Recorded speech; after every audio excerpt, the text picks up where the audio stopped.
One of the things, we've got this last-ditch effort, age range, to help change the behavior patterns and literally, physically, it changes the neural pathways. Once we can help start someone change their behaviors and then maybe the consequences outcomes as well, literally that does reform the brain in a better way. On this Interview Wednesday episode of A Call to Leadership, I ask the difficult question that's plagued me for many years. What do we do with kids who have had absentee, underparented experiences? They've wanted to get out. They've wanted a pathway, but they just don't know how. Well, I've invited an expert in this area, Bob Stergos, who has started a ministry that speaks to this very issue with house parenting and real results. Can't wait for you to listen in. I've invited Joe Thompson to be my special co-host on this important episode of A Call to Leadership. Bob Stergos, welcome to the show. Well, thank you for having me. Absolutely. And Joe, thanks for being my co-pilot today. Thank you. I appreciate it. Glad to have you. Bob, I asked you to come on the show. We've known each other for a while, and you have such an incredible ministry around helping others in need. And I just wanted to unpack that, share with our audience what you do, why you do it, and what the future holds for the community that you get to serve. But let's just peel back some layers before we even get started with where you are today. What is your background in terms of how you've come to this place of wanting to serve underprivileged communities? Well, my wife, Chrissy, and I were both blessed not with, I would say, financial resources to help those perhaps in need of resources, but we both were blessed with great families of origin. So when you realize what your gifts from God are, it's our job to, we believe, to pass that along. And so for us, the calling was, how do we do that for those who don't have a sense of family that we grew up with? Most of our learning, even though we were both fairly well educated, most of our real learning about life and family and God came around the dinner table, came around family time. So we kind of dedicated ourselves to doing that informally for the 42 years of our marriage. We've worked in youth ministry. We've raised our own 4 sons.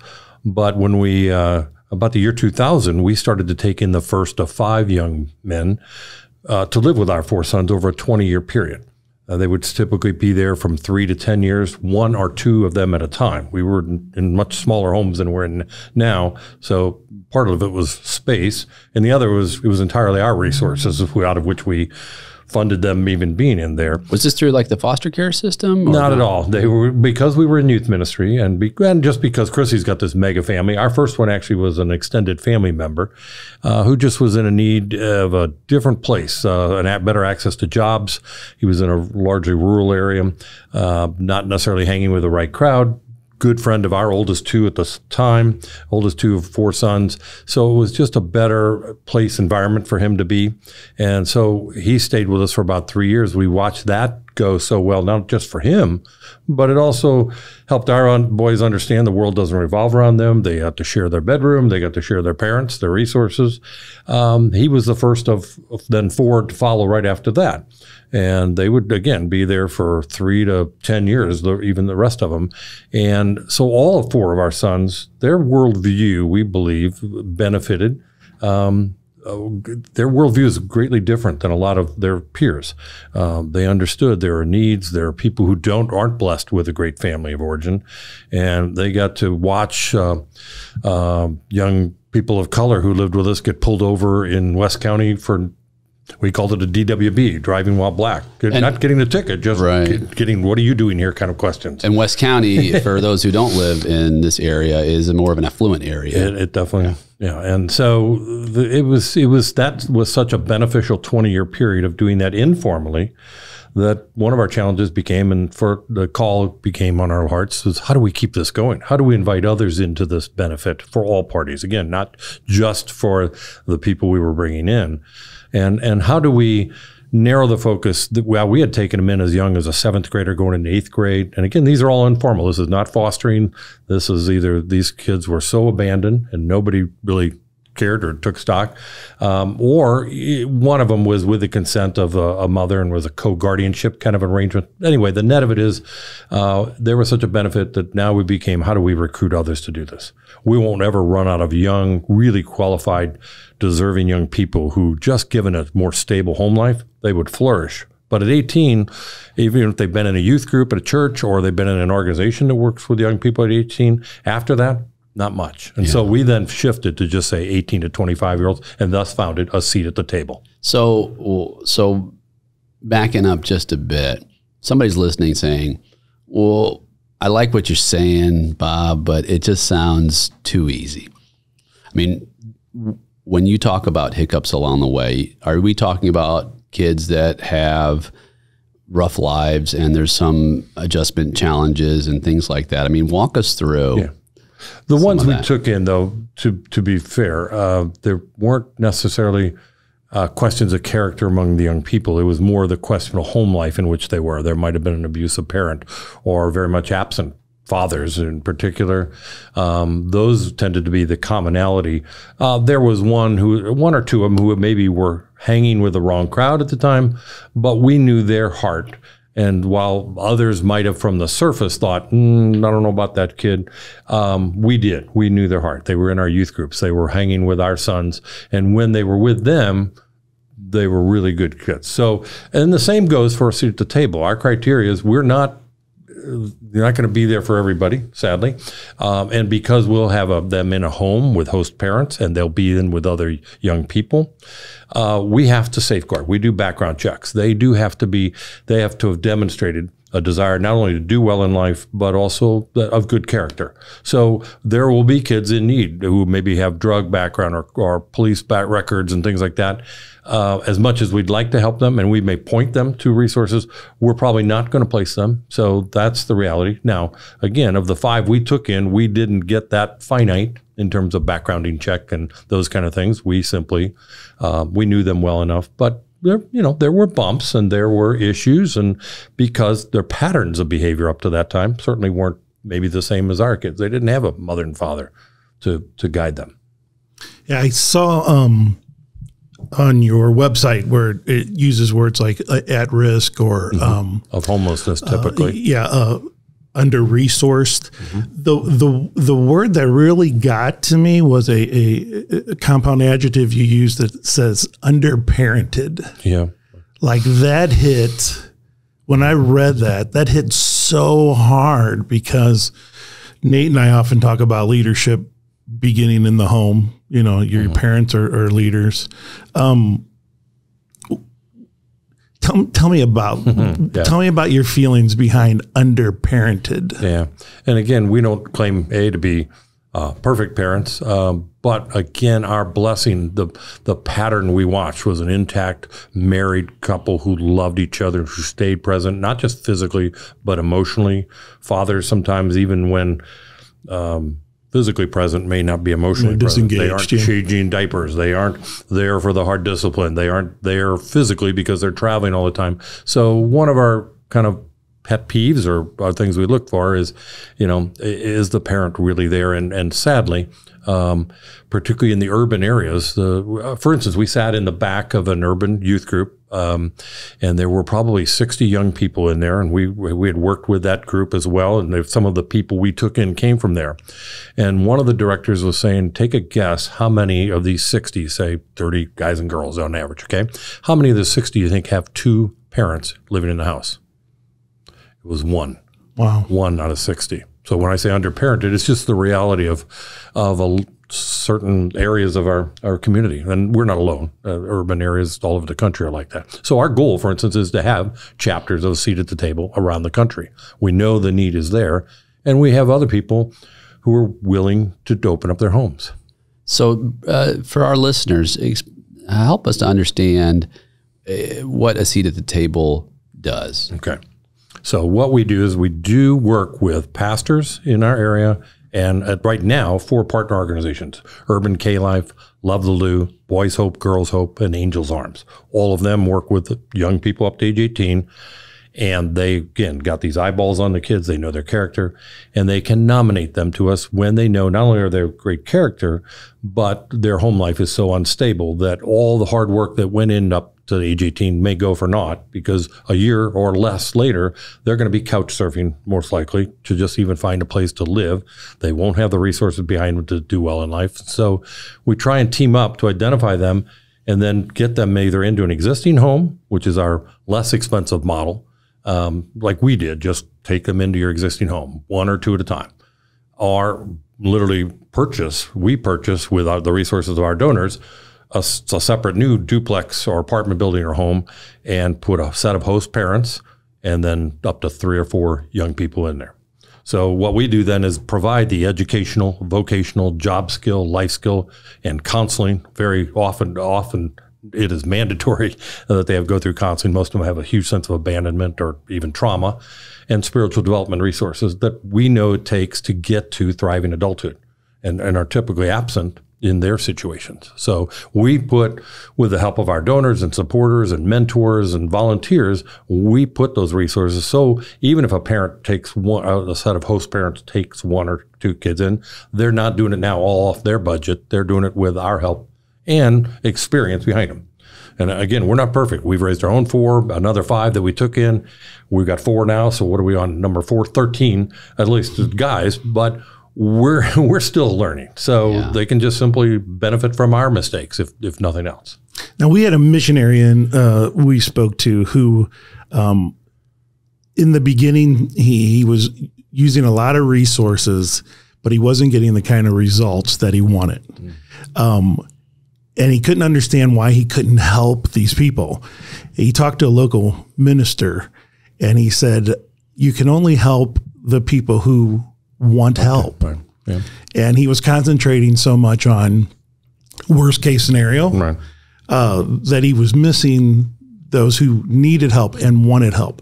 How true is that in what you do? It is. And I'll give you a kind of in the, I would call it the social services world, there's ways to look at that, is call it the different types of giving. There's a need. If we have a hurricane or a tornado and a flood, there's help needed no matter what's going on. And somebody's on the street and in need of shelter that night, there's a need for that. But the long-term good and effect on that person's life, it's questionable whether that's going to make an impact or not. Right. So I don't think that surprises any of us. But in the world of caregiving, I would call it, if you want to think of this in terms of tiers of work with people, tier 1 is that meeting physical needs. Take them in on a cold night when it's freezing cold, give them a cup of water in the name of Jesus, clothe them, those kind of things. So flood relief, disaster, that kind of stuff. Tier 2 would be more of a mentoring, a little bit more of a relationship.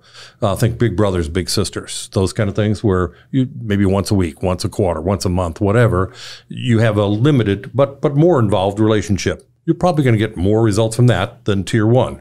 So tier 2 would be that mentoring kind of. Tier 3 is the biblical command, take care of the widows and the orphans. Be willing, like the Good Samaritan, take them in. And so this is it's a deeper commitment, and not many do it, but I think that's where the greater results will always come.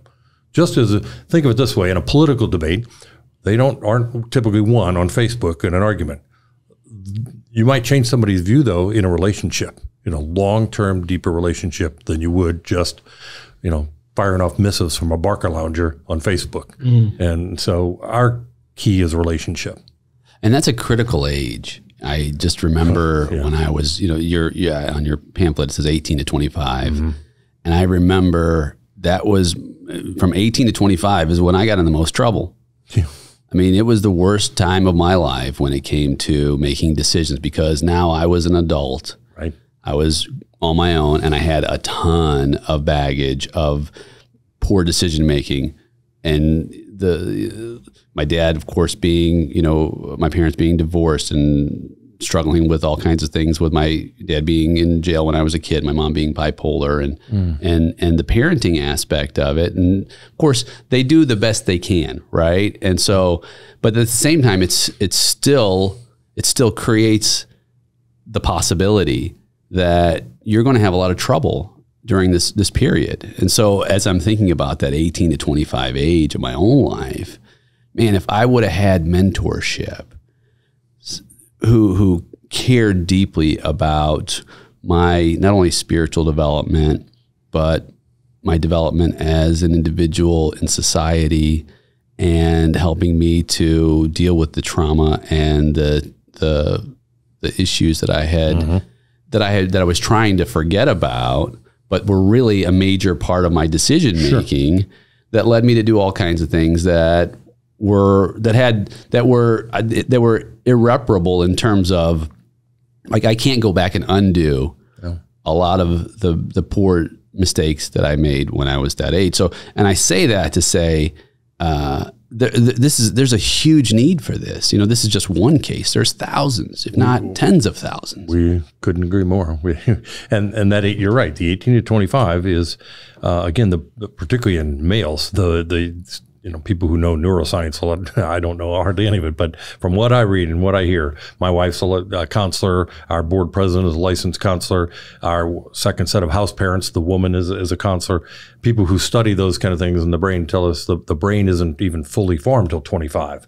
So one of the things, we've got this last ditch effort, age range, to help change the behavior patterns, and literally physically it changes the neural pathways. Once we can help start someone change their behaviors and then maybe the consequences of outcomes as well, literally that does reform the brain in a better way. So it is literally the last range. There's another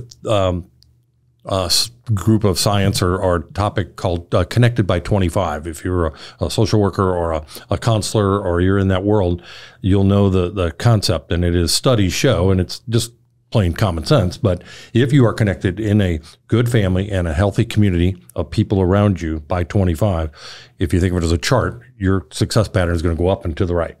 If not, it's going to plummet off the charts. So it is that critical range. And the other practical part is, you mentioned the word adult. It takes away our need to do things like qualifying people for foster parenting and others. It's picking, but it's also continuing a good work done by our partners. We know there's a lot of good work done with these kids up to age 18. We just don't want to see it go to waste. Yeah. And we have sat with the leaders of those partner organizations and seen the tragedy. And it's one of the reasons we did focus on the 18-25. Like, you guys, we'll stay in our lane. You guys keep working with them up to age 18. We'll pick it up from there and try and get them over the goal line. And to be honest, we're dealing with the kids who've made it down to the 20-yard line of life. We're just trying to help them get in the end zone. You know, they have demonstrated enough to get down there. So we're probably not going to be able to take in the former drug addict or the kid who's come out of prison, but we'll do our best to point them to others who can and do work with them. So we know there's a need, but again, since we're dealing with some other people in the room and in their house with them, and host parents who might already have their existing kids, we're trying to limit the risk here. So. Yeah. One of the things that always interests me, especially when it comes to ministries, and I'd like to touch on you and your wife at this time, is the capacity to love like that. And I think even in myself, I question, hey, what is my capacity to help others? I'm so glad you raised that.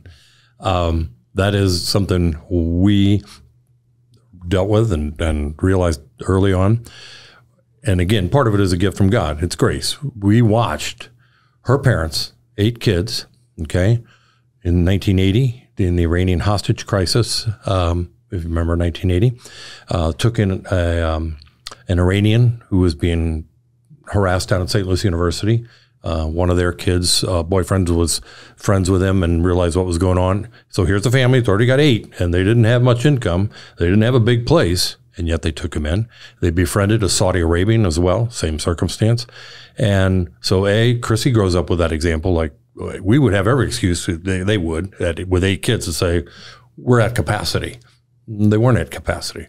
My mom and dad, again, we had a really small house, but we tended to take in the wayward, the one that nobody else did. My dad was a coach and elementary school principal, and his particular calling was to the ones that nobody else seemed to really love on. And so we both grew up with that example that you probably have more capacity than you think. Here's another example. Chrissy's mom, before she passed away at 91, I remember at 82, she was bemoaning the fact that she couldn't work in children's ministry anymore because her knees wouldn't allow her to keep bending down. And she was just mad as a wet hen and trying to figure out, all right, what does God have next for me? She wasn't stopping at 82. She didn't stop at 91. She was still running and gunning at 91. And her dad died at 90, almost 93, a couple of days short of his 93rd birthday. And they were still pouring out their lives. One of the things that saddens me, I go to reunions with my high school mates, and I've watched, and not just my high school, a lot of people, but by about 50, 55, I watch a lot of people check out of life, just like almost waiting for the end. And one of the things that keeps us young is, I think, and kept her parents and my parents young, is they realized we got more than we think. I've raised our own 4 sons. I've coached almost every sport they were involved with. I was involved with youth and kids ministries. Chrissy was too. We don't do a lot of sitting around. I think if we give up binge watching, TV series, we've got a lot more than we think. Agreed. So. Well, I think that, I think our capacity is unlimited. And here's my argument for that. Yeah. Is that if God is love, those 3 words, and he so loved the world, that means that he gives us this unbelievable amount of love. I mean, you can't even understand how much love that we have. The question is, do we receive it? Yeah. Because you can't give away what you have not received. Yeah, that's true. And so if we receive that love, then the capacity for us to then return it to anyone in our purview is exponentially increased. And so what it does for me, at least, it convicts me to discern, am I in receivership of God's love? Where am I right now? Is my cup emptied of myself so it could be filled with his love? Yeah. And to your point, Nate, I think also it comes down to what is your particular gift. So for instance, in our ministry, there are those who, like us, who were poured into and by God. And so we have seen that we have the capacity to do it. Others maybe didn't grow up with that, but they may have the financial resources or other things that they can give in a different way. So it may not be that physical extension, but it may be financial. So I'm trying to think of the book, but there's a book out that talks about pharaohs and Josephs. There's a need for both. Joseph's come up with the ideas, and they're the ones willing to do the physical side of it. But we also need a few people, the pharaohs in the background, empowering them and giving them the power and the resources to do that. And so I think, to your point, it's understanding how that was poured in. And again, for Chrissy and me, the capacity was poured into us, that we got more. It isn't necessarily poured into everybody, but they may have other things that they can give. So I think part of it is recognizing what is my role in this, but am I showing love no matter what my gifting is? No, it's good. And so I think that the encouragement then is to do a spiritual gifts inventory, right? Those are available in many different capacities. To find one, of course, that's reputable, and they're online even. And I've done them with the kids in our home. And beginning to understand what your giftings are, then it actually gets you excited about being able to show love through those individual gifts. Because you're right, everybody has different kinds of gifts. And that's what Paul talks about when he talks about, the ear and the foot. And, no one part of the body is better than the other. We all work together. Right. And we couldn't do what we do had not a group of people come alongside us. I mean, we could do it to a limited amount. We took in those 5s with our 4 sons, but that pretty much was exhausted our resources. Now we can do much more, and we get other people doing it. So there's a need for all of those people to be together. Yeah, you had a process of the family praying together before bringing someone in. How was that guided? What, you mean in terms of we as a family, or are you talking you as a family? If one person prayed on it and they were like, "No, I don't think so." Oh, okay. Well, how would that have went? To your point, before we started doing a seat at the table, yes, each and every young person that came to us, we came to consensus in our own family with our 4 sons. We didn't take in, one person didn't just say, hey, I've got this friend and you guys will have to live with it. No, it was a cumulative thing. And if we didn't know that person thoroughly, we went through a process of making sure we did before we all came and had peace with that. So, but because our sons were also involved, like when we were doing ministry in North St. Louis and certain youth groups, they were there with us. And so they saw the same kid or vice versa. And in fact, one of our young sons, I remember he was the one closest to this young man that we took in. And he said, I think that's our next guy. And we all prayed on it and it was unmistakable. So no, that's a good point. It should be. And that may come into play for potential host parents for us. We want them. Great way to reflect on it is prayer. Yeah, it is.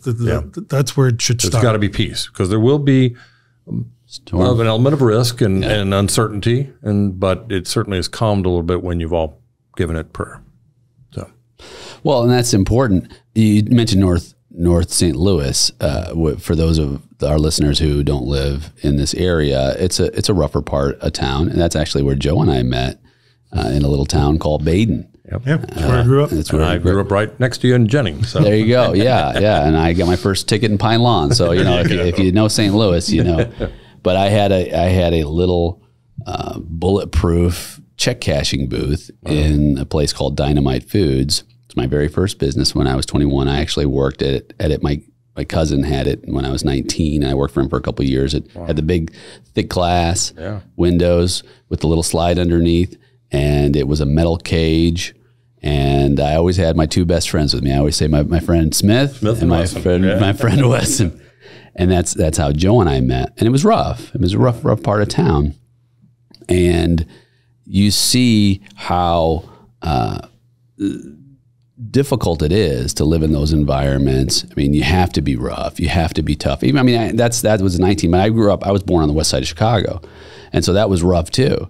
And if you weren't running a hustle, you were probably getting beat up. Talk about under-resourced. Indeed. Yeah. I was one of 5.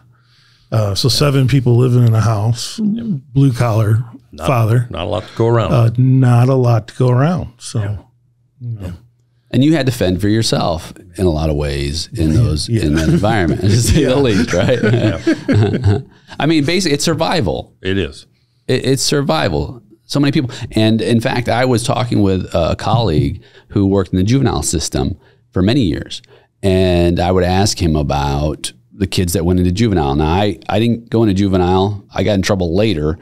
But he said, there's an interesting correlation. He said about 90% of the kids, this was about 10 or 15 years ago, so the numbers might be a little different today. Maybe it's even higher. But he said 90% of the kids who come into the juvenile system, when they leave, they return. He said only about 10% of the kids that enter the juvenile system leave and don't come back. And I asked him, of course, the obvious question, why?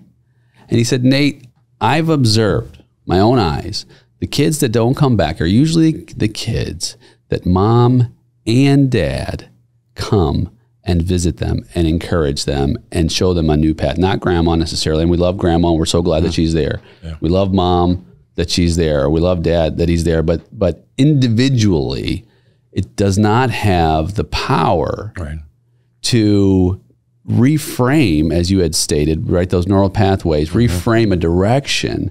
And again, mom is better than nothing at all. Dad is better than nothing at all. Grandma is better than nothing at all. But the approach that he was so adamant about was that it takes the unity of a family to bring about real change for the good of the individual. Yeah. And what we're trying to do is set that example, what that looks like. And again, not that any of the host parents will ever be perfect host parents, but they will be together as a couple. And so if nothing else, even managing through their imperfectness, their imperfection will be an example to those young people. You don't give up when you have little arguments or you have disagreements. You keep going. You press on. Yeah. And I think part of those imperfections are natural, and they show, we're not in a beaver cleaver environment, right? And even back in the 50s, it really wasn't like that anyway, right? And we fostered. My wife and I have fostered as well. And, just watching the dynamic of how kids try to assimilate and understand like this very foreign lifestyle pattern, because it's a completely different culture, perhaps, than where they came from. Yeah. What have you seen in terms of that acclimation? We've seen that. I'll give you a couple of examples play out quite vividly. One of the young men we had in this, he was probably 16, 17 years old when he came in, and he knew us really well. But the very first time, and it took quite a while before he even saw Chrissy and I even disagree on anything in front of him, it alarmed him. He expected that one of us was going to get mad and walk out of the room, maybe even walk away, because that's the pattern he had seen.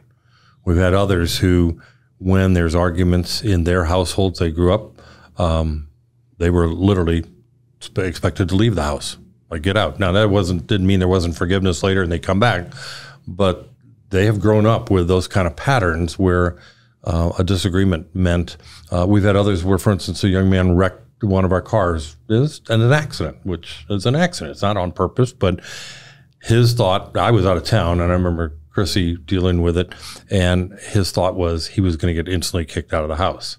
And we're like, no, if we'd have done that, all 4 of our boys would have already been gone, because you notice they're still here. Yeah. And so but that's the pattern they've seen. And so we've had to help break that pattern. And that's really, if I could also interject here, what we're trying to do is be cycle breakers. If nothing else, these kids, our numbers may never be huge, but for the 4 guys we have here, we're placing the first of our 4 girls in June up in our Ferguson home. And we'll keep going with this. They will go on and break the patterns. Our hope is that they break the patterns not only for themselves, but then for their siblings, show them a better pathway, for even their parents who are still involved in their life, but for maybe they end up getting married and they can break that. So our board president, just as an aside to give you, our board president, Gina Berkemeyer, came from a background like this, a really tough, foster adoption kind of a background, and stories that would really send you reeling when you read it. She's a best-selling author now, not only a licensed counselor here, but go get the book Generations Deep on Amazon, and she's just rocketing up the charts because it is hitting such a nerve. We're having all of our people read it because she was able to break that cycle, and she worked so hard to do that. And so she's helping people acknowledge what are the traumas in your background. And so it's one of the reasons we have our people come in, mandatory 12 counseling sessions for which we pay, and then ongoing as needed from there. But we know there's huge sense of abandonment, if not trauma, as commonalities. And there's even sometimes deeper other things in addition. But that is one thing that we really deal with. But breaking that cycle is huge for us, so that it's almost like a geometric thing, that it just goes out 4 by 4, then on to their families, and on. And so ours will never be a ministry of, X amount of meals served and X amount of cups of water given out, but the depth of which, if we can go and these kids can go on and raise their own families in a different way, then we're turning a tide, I think, that'll last longer. So. Amen. And those cycles are broken over time. Yeah. Right. Yeah. It didn't happen overnight for that cycle to start, and it's not going to be overnight for it to be broken. So it takes patience. It takes care. It takes setting realistic expectations as well. Yeah. I mean, I think of our own lives, and I wonder. And I've wondered about generational curses, as the Bible talks about, and like these cycles, if you will, breaking these cycles. And my wife and I talk about this because she came from a broken home. I came from a broken home, right? Yeah. But we were determined to have God at the center of our marriage. Like just God is at the center. In fact, we had a unity candle when we first got married. Yeah. And so basically what a unity candle is, you each have your own candle, you light it, and then you bring them together and you light a single candle. And this is what we did at our wedding.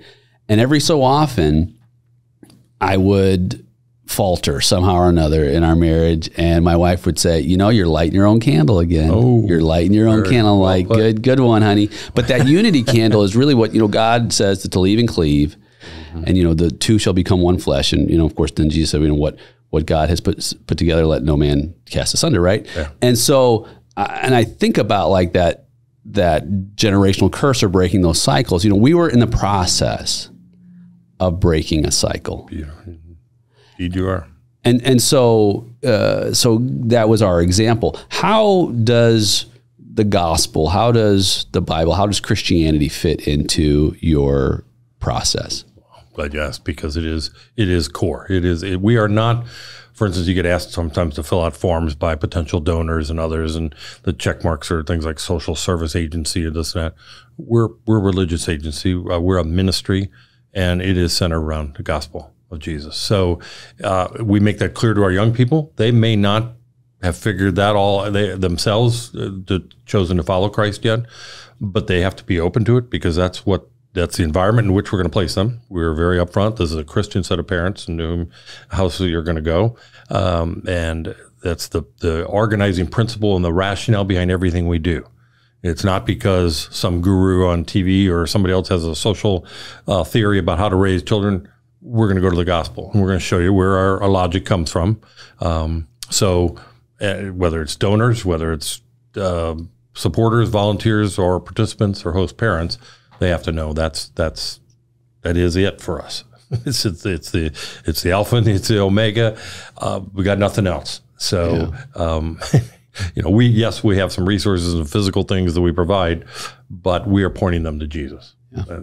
That's all we're doing. But we're trying to do it by example too, not just words. The family unit, it's not a mistake. No, it's a plan. Yes, and from my Christian point of view, it's God's plan. Yeah. And the big message here is the respect that you have for the sacrament of marriage. Yeah. Keeping that family unit together is a big part of what keeps these kids from going astray. Yeah. I suffer from terrible clinical depression. Okay. Treated for it all the time.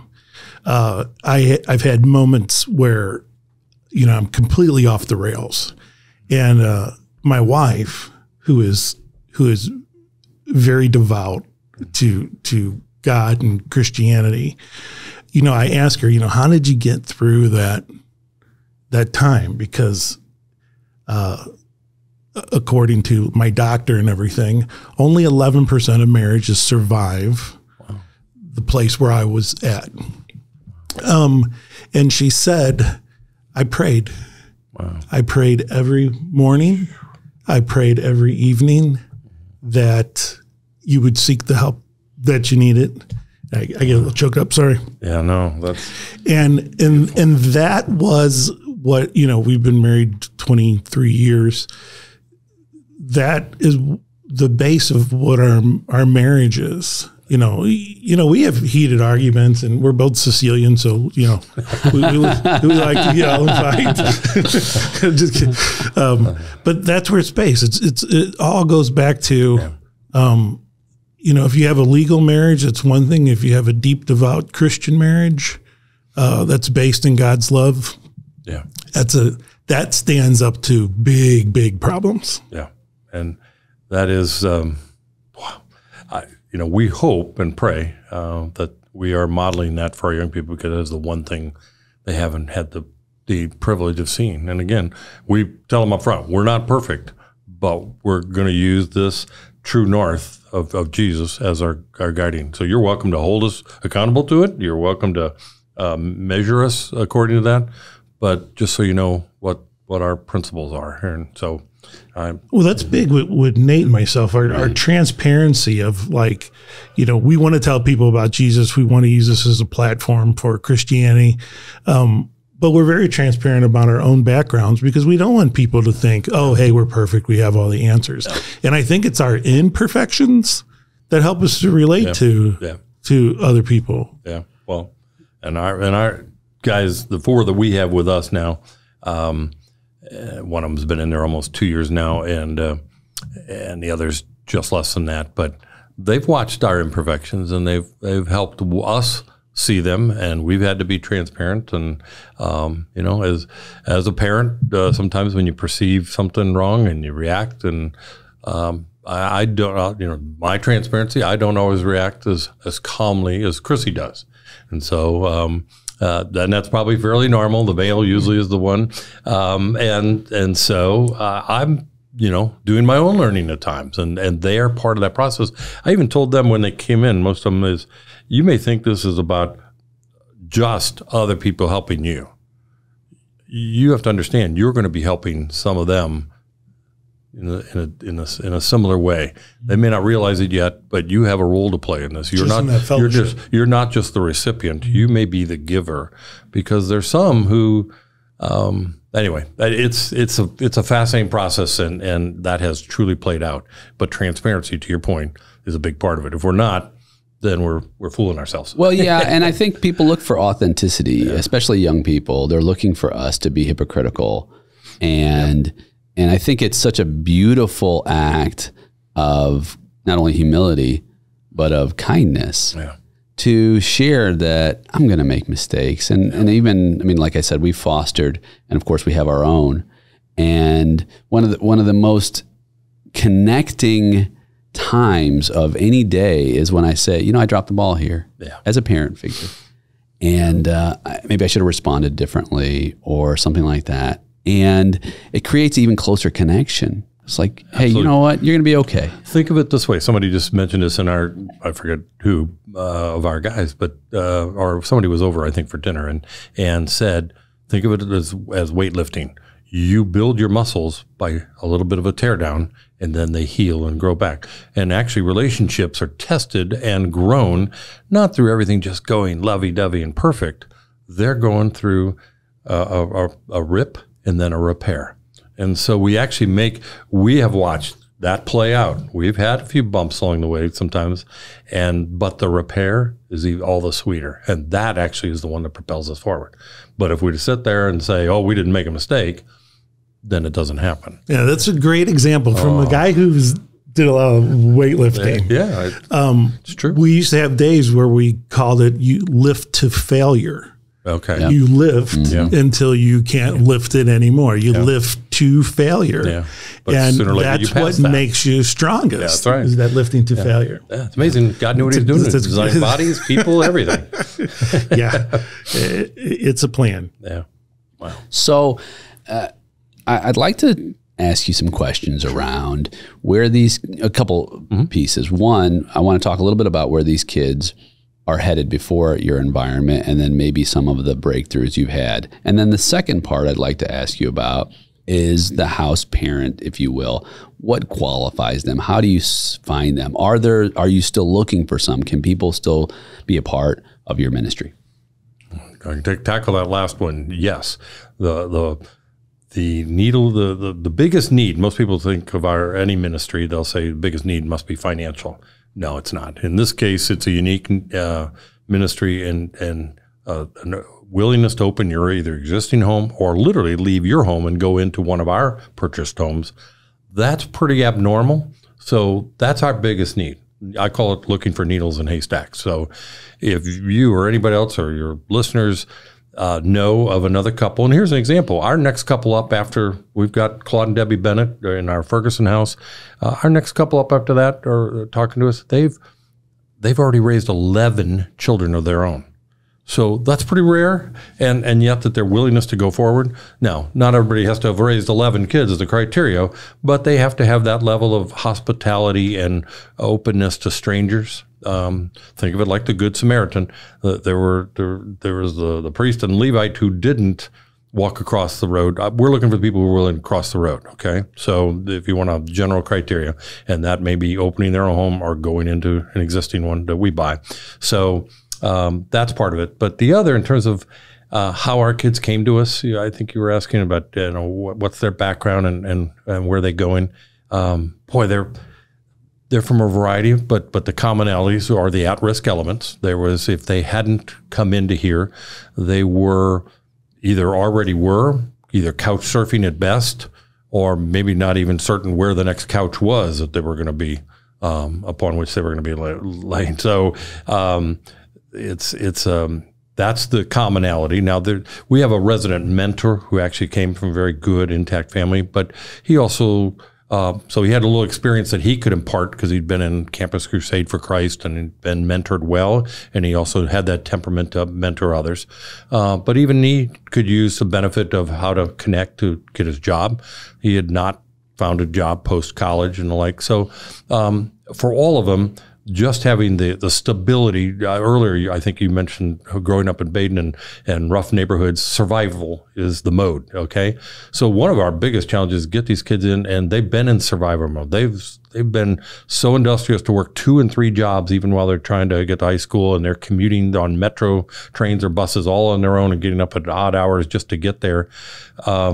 We tell them, come in and relax, breathe. Don't work 2 or 3 jobs. We want, first of all, just want you to rest and know you're taken care of here. And then let's figure out a life path, figure out where you are in life. What are your skill sets? What's God calling you to be? And let's have a more organized path forward than just survival from one event to the other or one meal to the other. And so, but the commonalities tend to be at risk of either homelessness or on the street, uncertainty, or return to a very unstable, unsafe home. And so those are the commonalities. But now, we've got one who's, the resident mentor is already a teacher aide in the Ferguson-Florissant School District, elementary school level. Another one is probably about a junior at Harris Stowe, communications major, and he came from 2 of our nominating partners, and he already works back at one of them and volunteers at the other at times. So he's already giving back almost to a fault, and we have to slow him down sometimes. He's now such a giver back to those organizations. He's leaving shortly for about a 25, 30-day stint in L.A., downtown L.A., with Campus Crusade for Christ. That's the character of these young people. Another one who's a student at Missouri Baptist, and he's either probably going to be a pastor or a chaplain. And again, was just kind of languishing after a cousin had died of a tragic death, and was really in a dark place in terms of wanting to go forward. And yet we were able to bring him in and get him transferred from one school to MOBAP, which was very Christian in nature, which he is. The other was more secular. So it just turned him back on to life. And then the youngest one literally was one working 2 and 3 jobs in high school and making his way around even when he had no support. And to see these kids now, he literally is, we've got a trade union that is willing to bring him in. Traditional schooling is probably not going to be a path forward for him, but oh my gosh, he was big and strong, and he loves to work. And so we've got a president of a construction company who's he's the husband of our board president, and the union they're part of it. I call them teams of people around these people who are pulling them through life. It's not the house parents. It's this whole team that is not only cheering for them, but actively working on their behalf. One of the things I would urge you to do is you can go to our website, aseatathetable.org, and look under the news and events tabs, find out all the names of our guys and what they're doing. But go look at their LinkedIn profiles. Okay, now here's kids that came out of North St. Louis or East St. Louis, and now you look at the 150 contacts they have. Compare them to some of their peers. Most of them wouldn't even have a LinkedIn contact, wouldn't even know what a LinkedIn contact or LinkedIn is. B, they wouldn't.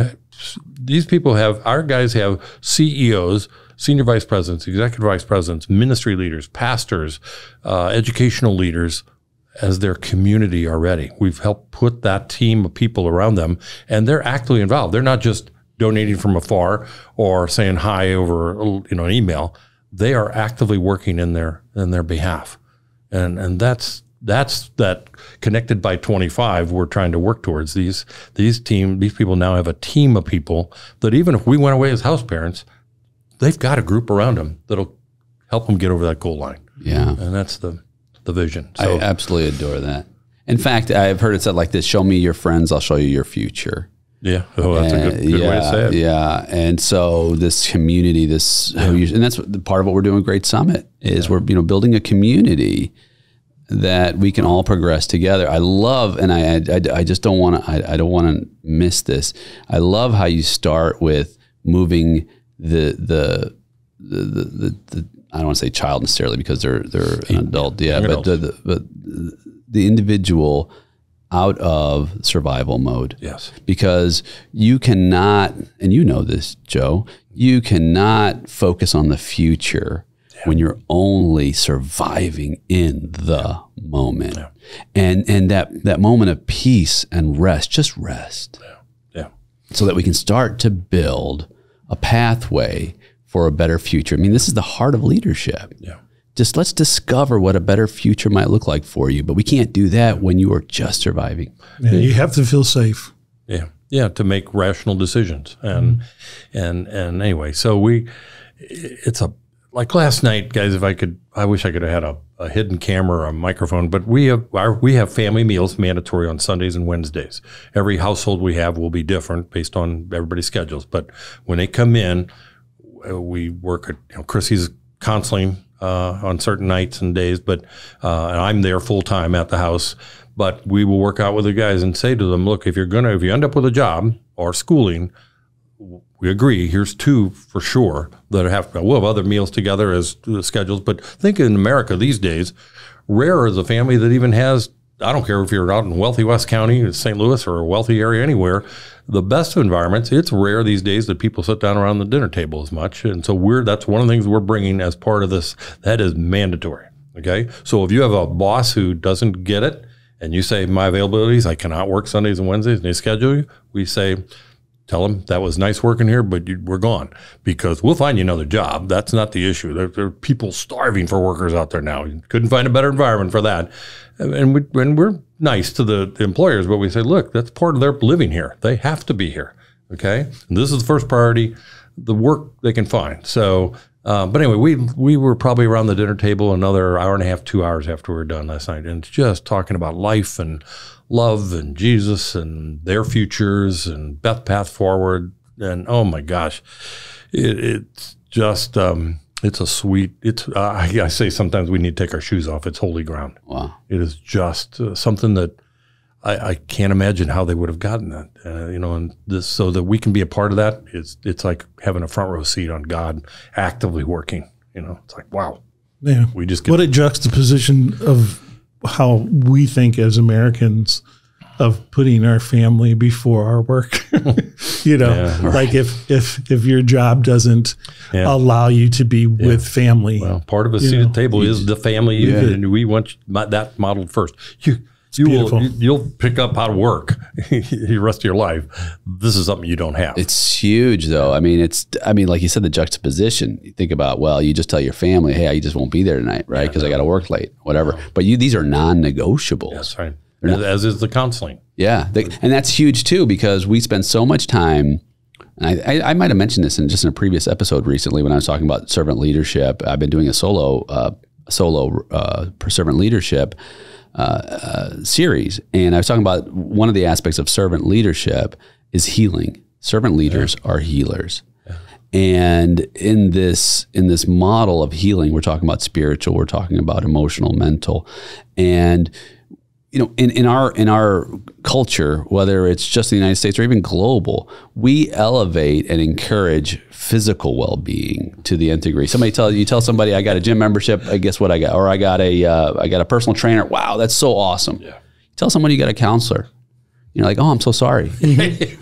No. What's that about? Yeah. I mean, if anything, it should be even more encouragement, right? Mm-hmm. Because if your emotions and your spirit are not intact, who cares about your body? Yeah. Yeah. Right? I mean, I could not go to the gym my whole life, but if I have my spirit and my emotions healthy. Yeah.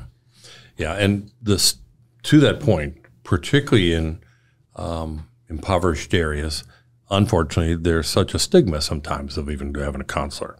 So we have to work a little extra hard to make sure that, look, we tell our guys, you can tell your friends, it's mandatory. You don't have a choice. So you could tell them, I didn't want to go, but I had to go. Well, that's fine. You're going.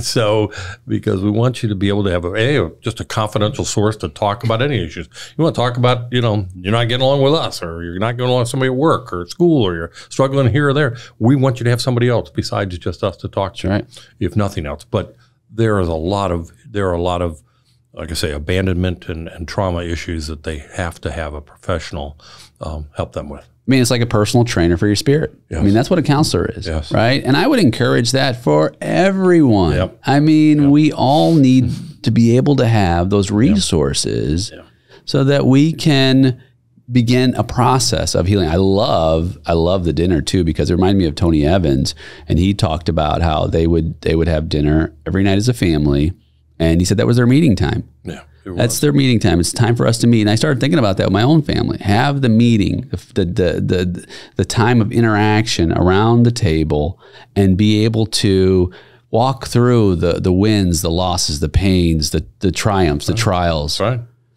Yeah. And share. I have a quick story while we're on that topic. I have a friend who his son took his own life, and he had suffered from mental illness for a while. And when my father died, I was only 28 years old, and he came to me because it was it's a struggle to go through. He came to me and he said, if you broke your arm, you wouldn't think twice about going to the doctor and getting a cast put on it. He goes, but when we break emotionally or even spiritually, there's a stigma to going to a doctor and getting that fixed. Yeah, it really is. And you see more and more, I think now more and more, it's becoming less and less, of a pariah to do that. But there still is a lot of work that needs to be done. Yes. So that it's not a stigma to get help. But that's one of our benefits is, between Chrissy, Gina, our board president, and Debbie Bennett, the house parent on Ferguson, all three of them being professional counselors. Our guys and gals will be surrounded by it. So that's amazing. It's and just even then the language of counseling, even while none our particular ones I just mentioned, they're not the counselors for these young people. Okay, there's just professionalism there. You don't want to be house mom and counselor. Okay, you want somebody objective from the outside, but it's the language just in general. It could be a passing conversation, whatever. I just watched the gentle healing nature of those three in particular, Chrissy, Gina, and Debbie, speak into these young people's lives. And I know there's a lot of book knowledge and head knowledge behind that, but they're speaking as mothers too. And it's what a wonderful combination it is. It's would that we could wrap that up and give it to everybody, because it's working wonders. Yeah. Love it. So, Bob, I'm going to throw a curveball at you. Okay. All right. As we begin to close this time together, first of all, absolutely love what you're doing for these underprivileged individuals and these communities that we're just believing that this is going to continue to multiply and increase and glorify God in what you're doing. And secondly, one day you will be at this great summit, the end of this journey, just like all of us. When you look back, what will you be thankful to be remembered for? Well, I think probably everybody. I want to hear those words. Good and faithful servant. That's I recognize the gifts I was given and not given. And I think I'm using the ones I was given, and shame on me if I don't use them. Again, to have a mother and father like I had, to watch Chrissy's family and its love for taking in even when they had 8 of their own, that's a gift that's beyond measure. And so it is our unmistakable job to pay that forward and to get others to do it and recognize maybe the gifts they were given. Again, don't have to be we don't have any perfect parents, so we're out of those, I'm sure. But so we've got to have some willing, imperfect parents who are willing to open their homes and their hearts, because these kids will, I submit, go on to change our world more than just those of us, maybe, if we just try and say it in words. They will, if we can break the patterns and help them go back to family, and that family unit is so important and is so lacking in our society. If we can change that tide, we got a better chance of helping His kingdom come on earth as it is in heaven than if we just sit back and think we can do it with a checkbook or prayer alone. There needs to be some action, and this is our particular calling. It's not everybody's, but it is unmistakably ours. Well, you are paving that way, and we're so thankful for you. Well, I am so grateful you guys invited me. Absolutely. Well, aseatathetable.org. It's a great website. You can donate, volunteer, and there's a wish list on there. I invite anyone to go and check that out, read through it. It's really touching. I was really touched by, and I learned so much today. And these are my favorite kind of podcasts where I walk away a better, more understanding person and a better Christian. Well, I thank you both. Thank you, Bob. Thank you for bringing my co-host and wingman today, Joe. I appreciate it. And Bob, I hope to see you again. You will. Thanks, God Bob. bless.